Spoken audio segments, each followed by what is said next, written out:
अब्दुल्ला भाई, ये तो खुद अमरीकी कांग्रेस में उन्होंने कह दिया कि 42 जो मुख्तलिफ तरह के तैयारे हैं वो तबाह हुए इस जंग में।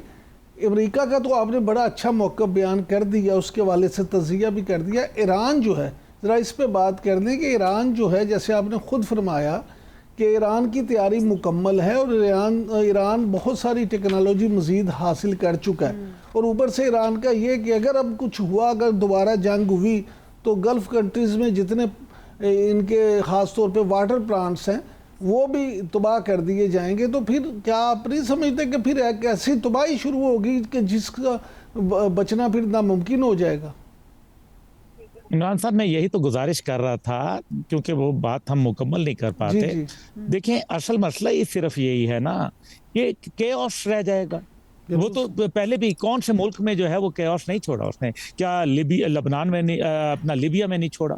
क्या उसने अफगानिस्तान में नहीं छोड़ा? वियतनाम में, सोमालिया में, हेटी में, इराक में नहीं छोड़ा? बस छोड़ जाएंगे, वो चले जाएंगे, उनको क्या फर्क पड़ता है? इज्जत तो आनी जानी चीज है, उनको क्या फर्क पड़ता है? वो रात की तारीकी में अफगानिस्तान से निकल गए तो किसके हाथ में हुकूमत देके गए? उन तालिबान के लिए जिनके खिलाफ वो लड़ने आए थे, उनके हाथ में हुकूमत देके चले गए।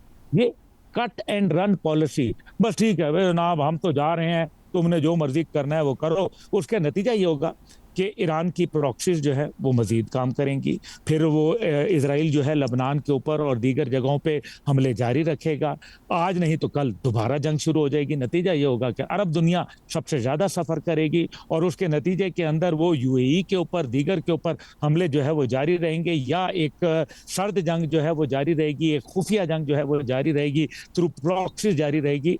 तो ये एक खतरनाक सिचुएशन है। ईरान को समझना चाहिए इस टाइम पे, जहां बहुत सारी चीज़ें हमने अमेरिका के हवाले से उनकी कमजोरियां जाहिर की, ईरान के लिए भी मुश्किलात हैं। ईरान के ऊपर सैंक्शंस लगी रहेंगी, ईरान के ऊपर तरक्की का मुश्किलात आएंगी। आज जो कौम उनके हक में खड़ी है, कल को वो उनके खिलाफ भी खड़ी हो सकती है, क्योंकि जाहिर है तंग आमद बजंग आमद, जब रोटी नहीं मिलेगी।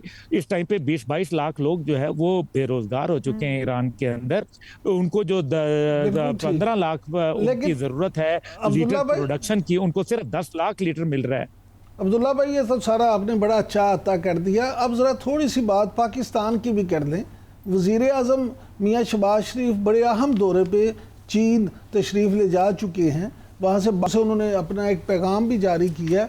आप क्या समझते हैं, ख़ास तौर पे दिफाई लिहाज से इस दौरे की क्या अहमियत है?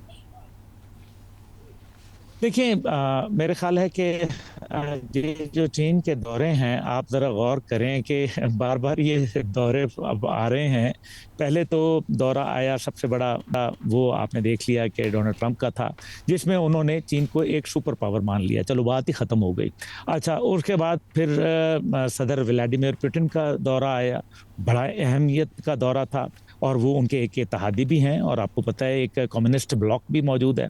फिर तीसरा दौरा जो है 75 साल पाकिस्तान और ये जो चीन के दरमियान ताल्लुकात हैं उनकी सालगिरह है, पाकिस्तान में भी मनाई गई, और फिर जाके अब चाइना के अंदर मज़ीद इसके ऊपर बात हो रही है। पाकिस्तान वो मुल्क है जो चीन के साथ अपना दिफाई साजो सामान भी बना रहा है, JF-17 थंडर जैसे जहाज़, और मज़ीद उसके जो प्रोजेक्ट्स हैं जिसमें आबदोज़ें और बहुत सारी और चीज़ें जो हैं वो बन रही हैं।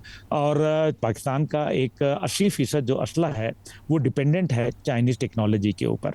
ये सारी बात जो है हमें ये बताती है कि चाइना का दौरा मुआशी सतह के ऊपर भी और दिफाई सतह पे भी, स्ट्रेटेजिक सतह के ऊपर हमें एक बहुत तक़वियत देता है। और पाकिस्तान शायद इस इमर्जिंग सिनेरियो के अंदर अपने आप को मज़ीद रीअलाइन करना चाहता है चाइना के साथ, क्योंकि दुनिया के अंदर अब लुक वेस्ट की जगह लुक ईस्ट पॉलिसी की जानिब जो है वो देखा जा रहा है। और पाकिस्तान चाइना के साथ एक आनी भाई की तरह खड़ा हुआ है, चाइना भी पाकिस्तान की मदद करता है। देखना यह है कि खिते के अंदर क्या किरदार होगा पाकिस्तान का, क्योंकि पाकिस्तान का जो अस्करी किरदार है वो भी तेज कर रहा है। अब्दुल्ला हमीद गुल साहब, बिल्कुल दुरुस्त बात है, लेकिन थोड़ी सी हम यूएई के सिनेरियो में भी बात कर लें। यूएई के सदारती मुशीर ने कहा है कि ईरान न्यूक्लियर प्रोग्राम हमारे लिए बड़ी तशवीश का बायस है। उनकी जानिब से इस किस्म की स्टेटमेंट आना, इसको आप किस तरह से देखते हैं? क्योंकि यूएई से एक्सपेक्टेड नहीं था कि वो इस किस्म के स्टेटमेंट्स देगा, लेकिन अब ये आप किस तरह से देख रहे हैं? क्या आप यूएई भी इसराइल की जुबान बोलेगा?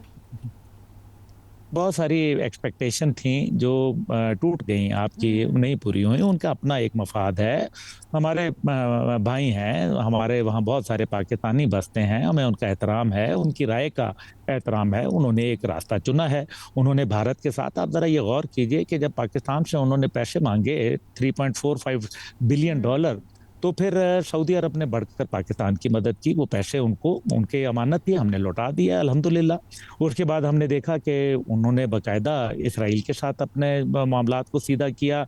हम खामोश रहे और हमें खामोश रहना चाहिए, ये उनकी चॉइस है। फिर उसके बाद हमने देखा कि नरेंद्र मोदी ने दिफाई मुआहदा किया वहाँ जाके, और फुजेरा के अंदर अपने ऑयल जो स्ट्रेटेजिक रिजर्व थे उनका ऐलान किया कि अदर देन इंडिया वहाँ स्ट्रेटेजिक रिजर्व होंगे। अभी नाउ इंटरेस्टिंग गेम यहाँ शुरू होती है, जिसमें सऊदी अरब और कुवैत कहते हैं कि हम पाकिस्तान के अंदर जो है वो अपने स्ट्रेटेजिक रिजर्व्स रखेंगे, और जंग और किसी भी बंदिश की शक्ल के अंदर पाकिस्तान को हक होगा कि वो उन तमाम ज़खायर को इस्तेमाल कर सकता है। और ये तकरीबन 10 मिलियन बैरल जो है सऊदी अरब, और 7 मिलियन बैरल जो है वो कुवैत रखना चाहता है। न सिर्फ ये, बल्कि हम पाकिस्तान जो एक मैरीटाइम एनर्जी सिटी बनाने जा रहे हैं, यानी कि एक ऐसी नई बंदरगाह बन रही है जहां एलपीजी और एलएनजी दोनों के टर्मिनल्स मौजूद होंगे। और यही बात ख़त्म नहीं होगी, बल्कि कार्गो टर्मिनल्स होंगे, कार्गो फैसिलिटीज़ डेवलप की जाएंगी रेंटल बेसिस पे, ताकि दुनिया के अंदर एक जो अभी गल्फ की सिचुएशन है उससे मुतबादल भी एक अब्दुल्ला साहब सके। अब्दुल्ला साहब, क्या ये कहा जा सकता है कि ये सब कुछ हो गया तो पाकिस्तान में पेट्रोल का सैलाब आ जाएगा, हम बहुत खुद कफील हो जाएंगे सारे मामलात में? अगर मामलात जिस नहज पे चल रहे हैं, फिर तो वाकई पेट्रोल तो फिर आपको पानी से सस्ता मिलेगा हजूर। लेकिन अगर हमने वेस्टर्न नियम के ऊपर चले तो इमरान साहब, फिर मैं आपको सीधी बात बताऊं, अगर हमने, जिसको कहते हैं ना कि वो इबलीस से याराना भी और खुदा को सजदा भी, ये दोनों चीजें नहीं चलेंगी। या अच्छा, आपको लुक ईस्ट पे जाना पड़ेगा या फिर लुक वेस्ट पे जाना पड़ेगा। हम लुक ईस्ट अभी वेस्ट के पास देने के पास कुछ नहीं रहा आपके पास। अब्दुल्ला भाई, हम तो अब लुक ईस्ट पे ही हैं। ये फरमाइए कि अब वज़ीर आज़म जब गए हैं तो खुशखबरी आ जाएगी J-35 की भी? देखें, आपको बहुत कुछ और भी आएगा। ये सिर्फ J-35 अभी तो बहुत इसके इम्तिहान बाकी हैं। J-35 बेचने के लिए रखा हुआ है ना चाइना ने, तो क्या हुआ, पाकिस्तान खरीद लेगा तो क्या हो जाएगा?